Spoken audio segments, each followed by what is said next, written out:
woken up after a day of excruciating or hard workout, or been sore after doing yard work for an entire day, thinking, is this soreness normal or did I just hurt myself? Well, today we're going to be breaking down into the 3 different types of potential discomfort, muscle aches, and pain. So injury pain, muscle ache, and discomfort. I'm Dr. Sarvar. I'm the owner of Personalized Physical Therapy and Wellness, and with me I have Hillary Stewart, and she is the health coach, and we're going to be going over the important components of human body, what it feels when it's going through the motions in the morning, in the afternoon, going through after the activity. So Hillary, do you mind kicking us off? Yes, well, so muscle aches and pains, we all get them, but what's the difference? So in talking about muscle aches, we're really talking about something that happens after an activity, say a workout, an exercise that you're doing. Maybe you're lifting weights really hard, doing some arm exercises or doing some squats, and the next day you are feeling it. You're feeling it in certain muscles, maybe some muscles you never thought you had. And that usually happens about 24 to 48 hours after a workout. So while you're not sore right away, and you might not be sore that day, sometimes it comes on the next day or even 2 days later. 2 days later, yeah. 24 to 72 hours. Yes, and that can be surprising, and it can feel kind of alarming, but most of the time it's normal. And that is called delayed onset muscle soreness. Yeah, is that right? DOMS, as short we call it, DOMS. I like that. It's an easy acronym. But essentially what's happening is that when you're exercising, your muscle fibers are actually kind of having these micro tears. And so what happens is that delayed onset muscle soreness, it's inflammation as your body is repairing itself. And so you've got a lot of hormones and you've got these proteins, namely the cytokines that are released by our immune cells, and they go to those muscle areas and they start rebuilding muscle, and it takes some time. And so while that's happening, that's why you're sore, your body's inflamed, and it's just trying to recover naturally. And it usually takes, like we said, up to 24 hours, 72 hours. Sometimes it can take longer. It just depends on how hard your workout was, how in shape, out of shape you are. It's just kind of what your body is used to, basically. But aches go away. And that's the thing, and the difference between aches and injury, where injury is something that happens suddenly. It can happen and feel real sharp in a particular area, just a real sharp pain, usually pretty localized. And injuries take time to heal, but they don't normally go away. And there's usually other things that you can do to kind of mitigate the pain, like physical therapy. Or bracing. And I did this little injury when I was catching a ball, playing cricket, and then it was a immediate sharp pain, and the nature of pain was much different than what a muscle soreness would look like. So you let it go. Yes, but I realized that it's not going away. It's not going away. And it needs some treatment. So that's where the injury pain comes in. And injury pain, there are different types. It could be one that it's sharp, it doesn't go away easily, but it could be tingling and numbness, because the nerve injuries are like tingling and numbness. It could be like localized swelling that is not relieving. It doesn't drain easily.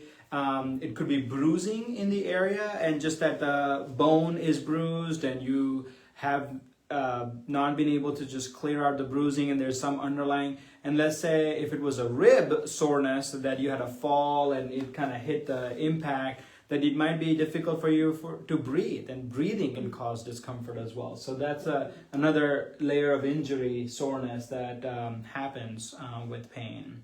So we'd like to show you a couple images about the body and soreness, and you could see and zoom in how these are the muscles layered out, and these are the quads. So as Hillary was describing about the muscle soreness, like delayed onset muscle soreness, the post-exercise.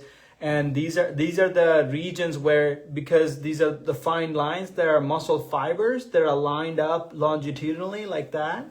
And with the exercise, you're actually causing micro trauma, and they split. And then over the period of 24 hours to 72 hours, they're healing and getting ready for what would be the next workout or the next routine for it to be stronger.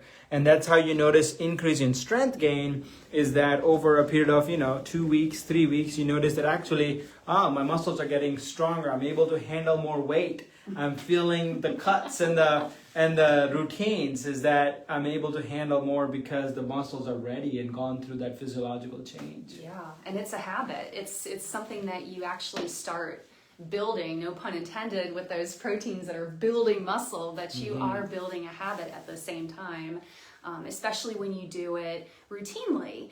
And so what's important when you are exercising and to keep in mind is, for your overall health and as we age, it becomes important to participate in at least 3 different exercises. And that includes cardio, which anything that kind of gets your heart pumping, balance training, so something like yoga or just being able, having that core stability, and also strength training, so weights, and there are a lot of Pilates exercises that you can do just using your body as a weight.